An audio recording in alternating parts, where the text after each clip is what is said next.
এই অবস্থায় এসে এই বাইক 5 লাখ টাকার নিচে আশাই করা যায় না, এবং অল্প কিলোর বাইক হলে দেখা যায় 5,30,35,40 পর্যন্ত এই বাইকগুলো সেল হইতেছে। আর এটার কিলোমিটার হচ্ছে 3,397।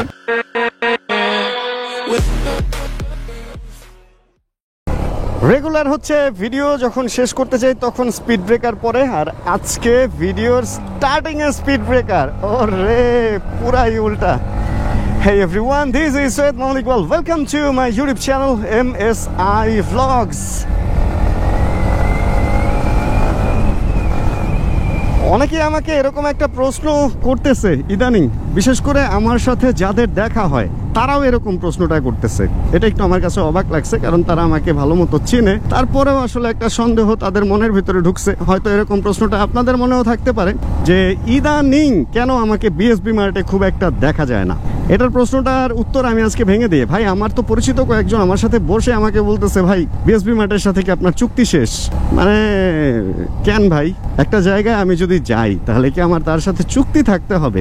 আমি এখন বাইক ফেরিতে বেশিরভাগ সময় দেই, কারণ শুভ ভাই আমার ভাই ব্রাদার, একসাথে আড্ডা দিই, ভালো লাগে। ওনার মোটো অটোতে উনি যখন বসে তখন মোটো অটোতে বসি, যখন বাইক ফেরিতে বসে যেহেতু বাইকের ব্যাপার, সেহেতু বাইকের ব্যাপার তো আসলে একটা বাইকারের পছন্দ থাকবেই, এই জন্য বাইক ফেরিতে বসা হয়। অ্যান্ড আরিফ ভাইয়ের কাছ থেকে আমি আমার এই জীবনে যতগুলা বাইক কিনছি এবং ওনাকে যতগুলা বাইক বিক্রি করছি ওনার কাছে, আমি আমার জীবনে এতগুলা বাইক অন্য কোনো জায়গা থেকে একদম ফুল যদি হিসাব করেন সবগুলা এতগুলা বাইক কিনি নেই আমি আরিফ ভাইয়ের কাছ থেকে যতগুলা কিনছি। অ্যান্ড ব্যাপারটা হলো কি, আরিফ ভাই আমাকে একটা ভালো রেটে বাইক দিচ্ছে, একটা সুন্দর রেটে বাইক দিচ্ছে এবং সুন্দর রেটে আমার কাছ থেকে কিনছে। এই জন্য ওনার সাথে আমার একটা ভালো সম্পর্ক, ব্যবসায়িক সম্পর্ক থেকে ওনার সাথে আমার একটা ভাই ব্রাদার জনিত ভালো একটা সম্পর্ক হয়ে গেছে। সব মিলায় ওনার সাথে যেরকমটা আমার আগে সম্পর্ক ছিল এরকমটা এখনো আছে। তবে আমাদের আড্ডাটা এখন হয়, উনি ওনার বিজনেস নিয়ে ব্যস্ত, আমি আমার কাজ নিয়ে ব্যস্ত থাকি। এই জন্য রাতে যখন আমি ফিরি তখন দেখা যায় ওনার ওখানে যাই, আমরা হয় ঈদগাহ মাঠ অথবা চিড়িয়াখানা রোডে চাটা খাই, আড্ডা টাড্ডা দেই, দেন বাসায় চলে আসি। ওইটা সব কাজের শেষে, এই জন্য ভিডিওতে আনা হয় না।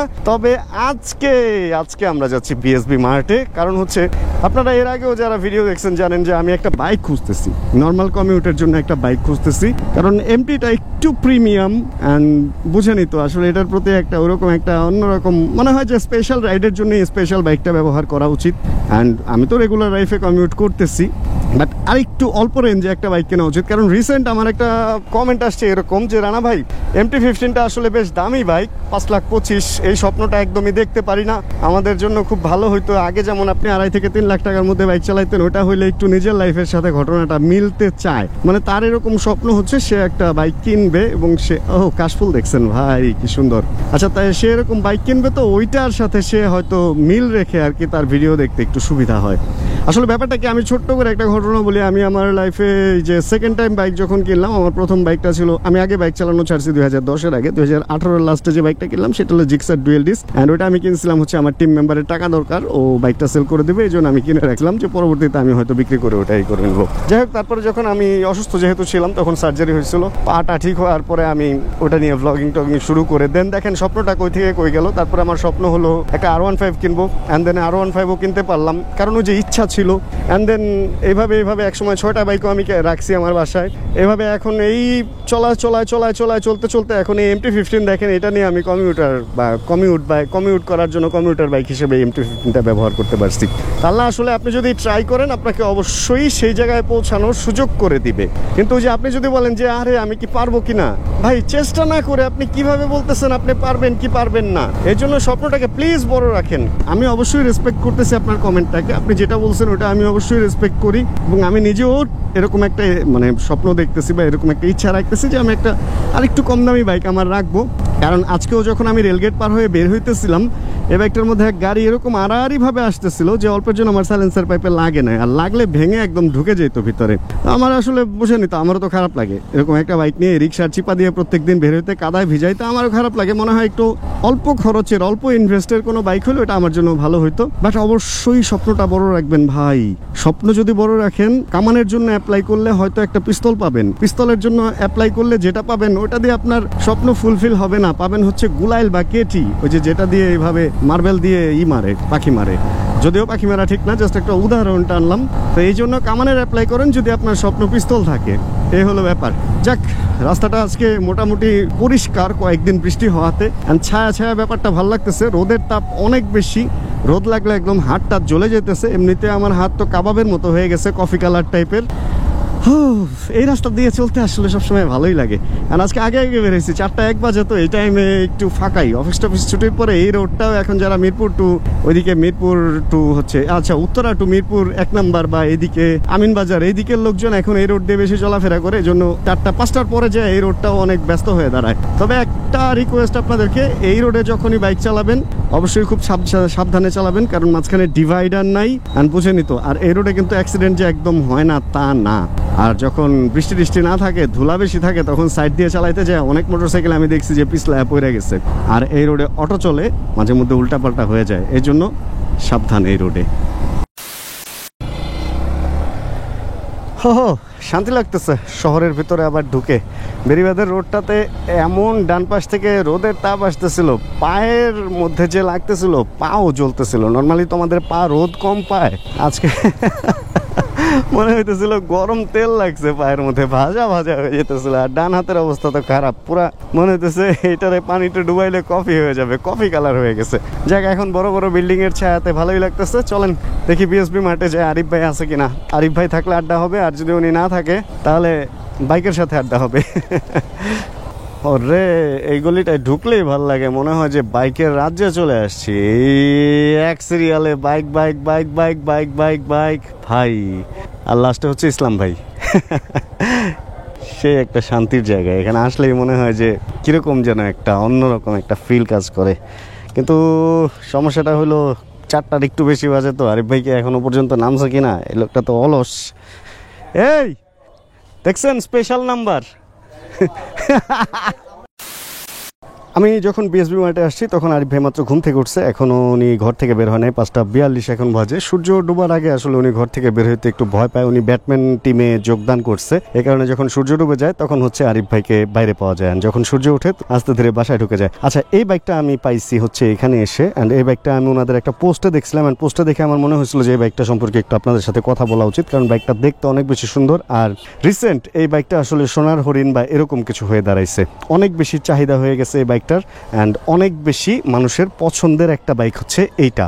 নট অনলি এই কালার, ফুল ভার্সন 4 ইন্দোনেশিয়ান যে ব্যাপারগুলো আছে এগুলা মানুষের অনেক বেশি পছন্দের একটা বাইক হয়ে গেছে। আর যেটা আমি বলবো 2021 হচ্ছে প্রোডাকশন অফ হয়, প্রোডাকশন অফ না, প্রোডাকশন এখনো আছে, মানে মডেল ডিসকন্টিনিউড হয় হচ্ছে ভার্সন 3, অ্যান্ড ভার্সন 3 ডিসকন্টিনিউড হওয়ার পর 2021 পরে 2022 হ্যাঁ 22 সম্ভবত ভার্সন 4 হচ্ছে লঞ্চ হয় বা এম লঞ্চ হয়, অ্যান্ড তারপরে এগুলার যেই মেইন কালারগুলো ওই কালারগুলো আসে বাংলাদেশে। আর এরপরে প্রত্যেক বছর প্রত্যেকটা বাইকে যে জিনিসগুলো করে স্টিকারিং অ্যান্ড কালারিংগুলো চেঞ্জ করে, অ্যান্ড তারপরে এক এক বছরের এক একটা মডেল বলে তারা ওগুলো বিক্রি করে। অ্যান্ড যুগের পরিবর্তনে, কালের পরিবর্তনে রিসেন্ট যে গ্রাফিক্সটা আসছে ওটা হচ্ছে এটার অ্যাগ্রেসিভ গ্রে বলে বিক্রি করতেছে।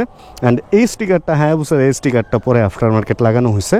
অ্যান্ড এই যে এখানে টুকটাক কিছু দাগ, এটা নর্মালি ফ্রেশ থাকে, মানে ক্লিয়ার থাকে। এই ভাইজারটা চেঞ্জ করা হয়েছে বা উইন্ডশিল্ডটা চেঞ্জ করা হয়েছে, অ্যান্ড এখানে একটা কভার লাগানো হয়েছে। আর যেটা বলবো, আমার যে কালো যেটা ছিল ভার্সন 4 ওইটা আর এটা একদম অলমোস্ট মানে সব কিছু সেম, ভেতরে সব কিছুই সেম। এটা তো এবিএস নাই, ওটা তো এবিএস নাই, জাস্ট কালারগুলো চেঞ্জ হয়েছে, এছাড়া আর কোনো কিছুই চেঞ্জ নাই, বাকি সব একই পাবেন। চলেন বাইকটা একটু রাইড করে আপনাদের সাথে শেয়ার করি এইটার এক্সপিরিয়েন্স। বাইকটা হচ্ছে অন টেস্ট অবস্থা আছে।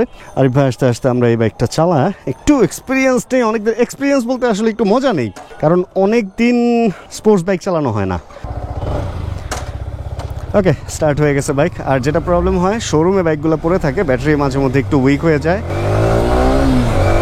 ও সেই পুরানো ফিল। আচ্ছা, এবার আসেন একটু মজার ব্যাপারে আসি, মেইন কথাটায় আসি, যেটা প্রথমে বলতেছিলাম যে আসলে এই বাইকটা হঠাৎ করে এরকম চাহিদা বাড়লো কেন আমাদের দেশে নাকি ফুল পৃথিবীতে আমি জানি না, ফুল পৃথিবীতেই মনে হয় যখনই কোনো নতুন প্রোডাক্ট আসে তখনই ওইটাকে আমরা অন্য যে আগের যে প্রোডাক্টটা ছিল, ধরেন এটার আগে ভার্সন 3-র সাথে আমরা 4 বা এম এর তুলনা দেওয়া শুরু করলাম এবং বলতে শুরু করলাম যে আরে 3 তো ভালো ছিল, ওটার পাওয়ার মজার ছিল, আসলেই পাওয়ার মজার ছিল, এটা অনস্বীকার্য। অ্যান্ড তারপরে আরও অনেক কিছু প্রবলেম খুঁজে বের করার চেষ্টা করি। আর একটা জিনিস আমি এটা সবসময় বলবো, ইয়ামাহার যতগুলা মডেল আছে হায়ার সিসি পর্যন্ত যদি যান, তাহলে ইয়ামাহা R15 ভার্সন 3 এইটার যে যেই লুকস, এটা লুকসের প্রশংসা করতেই হবে। আমার কেন যেন মনে হয় ইয়ামাহার সবচেয়ে সুন্দর লুকসের বাইক হচ্ছে ইয়ামাহা ভার্সন 3, R15 ভার্সন 3।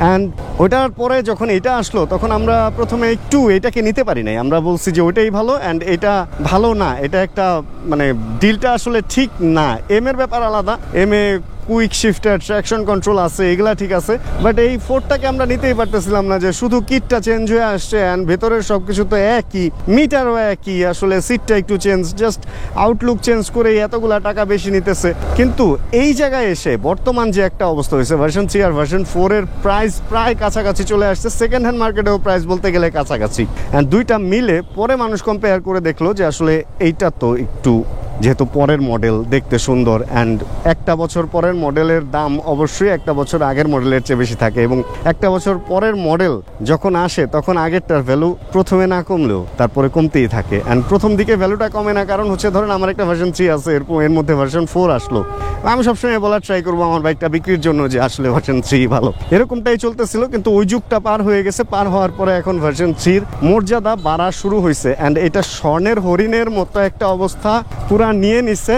আর এখন এটার প্রাইস আমি যদি একটু বলি, যদিও সরাসরি আমি প্রাইস কখনোই বলি না, কারণ এক এক সময় প্রাইস এক এক রকম হয়। এই বাইকগুলা এক সময় 4,80,85-তে নতুন পাওয়া গেছে, যখন প্রথম আসলো, তারপরে দাম কমে 4,80 পর্যন্ত নামছে, হয়তো এর চেয়েও কম হইতে পারে।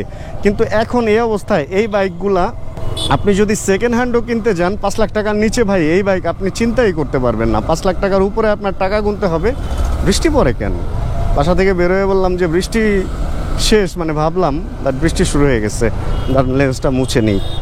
হ্যাঁ, যেটা বলতেছিলাম, আসলে এই অবস্থায় এসে এই বাইক 5 লাখ টাকার নিচে আশাই করা যায় না, এবং অল্প কিলোর বাইক হলে দেখা যায় 5,30,000, 35,000, 40 পর্যন্ত এই বাইকগুলো সেল হইতেছে। আর এটার কিলোমিটার হচ্ছে 3,397। অ্যান্ড থ্যাঙ্কস বিএসবি মার্ট বাইকটা আমাকে দেওয়ার জন্য। অনেকদিন পর স্পোর্টস বাইক চালায় আসছে, একটা ফিল পাইতেছি, ক্যামেরা সহ চালাইতেছি, তারপরেও জোশটা এত বেশি লাগতেছে যে ঘাড়ে ব্যথা তো দূরের কথা, আমার মনে হইতেছে যে মজাই তো। অ্যান্ড এই ভার্সন 4টা আমার স্পেশালি একটু বেশি পছন্দ, আসলে নিজের ছিল তো, এমের চেয়ে কেন জানি আমার এটা বেশি ভালো লাগে। অ্যান্ড কালারটাও জোশ, এই কালারটাও মোটামুটি ভালোই লাগছে। এই তো, তাহলে এই বাইক নিয়ে আর কি বলার আছে? কিছু বলার নাই। এই বাইক নিয়ে যদি এখন কিছু বলতে হয়, আমি এটাই বলবো যে এটার প্রাইস যদি একটু কমে তাহলে হয়তো এরকম একটা বাইক থাকবে, বা এরকম একটা বাইক যদি কখনো আমি পাই তাহলে হয়তো নিয়ে 300 ফিটে যায় টানবো সকালবেলা। এছাড়া আর বলার কিছু নেই। আমার অনেক ফেভারিট একটা বাইক হচ্ছে ভার্সন 4। অ্যান্ড দেখা যায় 5 থেকে 6 বছর পরে আসলে নতুন একটা মডেল আসে, আর এটা যেহেতু 2022-এ আসছে, 22, 23, 24, 25, 26, তো আরও 1-2 বছর এটা চলবে, এটাই আমাদের মাইনা নিতে হবে। এরপরে হয়তো ভার্সন 5 বা নতুন কিছু আসতে পারে, অতদিন পর্যন্ত এটার নতুন কালারের জন্য আমাদের ওয়েট করতে হবে। তবে যে যত যাই বলুক, এটার যে ব্ল্যাক কালারটা ছিল ওইটাকে পেছনে ফেলবে, এখনো পর্যন্ত মনে হয় না কোনো কালার আসছে, যদিও এই কালারটা অনেক সুন্দর, but black is black always, ব্ল্যাকের জায়গায় ব্ল্যাক ধরে রাখতেই পারবে। যাক, আরিফ ভাই আসলে একটু কথাবার্তা বলে এখান থেকে বের হয়ে যাবো, তাহলে আমরা এই ভিডিওটা থেকে এখানে বিদায় নেই। এমটি চালায় আসলাম, ভার্সন 4 চালাইলাম, পুরাই ইয়ামাহাময় জীবন আমার। যদি আজকের ভিডিওতে কোনো কিছু ভালো লাগে প্লিজ একটা লাইক দিয়ে দিন, চ্যানেলে নতুন হলে প্লিজ সাবস্ক্রাইব করে হয়ে যান আমাদের ফ্যামিলি মেম্বার, আর জানাবেন কে কোন জায়গা থেকে ভিডিও দেখছেন। আর যতক্ষণ পরবর্তী ভিডিও নিয়ে আমি না আসতেছি ততক্ষণ ইনশাআল্লাহ আমরা থাকবো ভালো, আমরা থাকবো সুস্থ এবং করতে থাকবো চিল ইনশাআল্লাহ। এই কথাটা বললে স্পিড ব্রেকার এটা আসতে হবে, ম্যান্ডেটরি, এটা বাধ্যতামূলক, এটাই আমার সাথে হয়।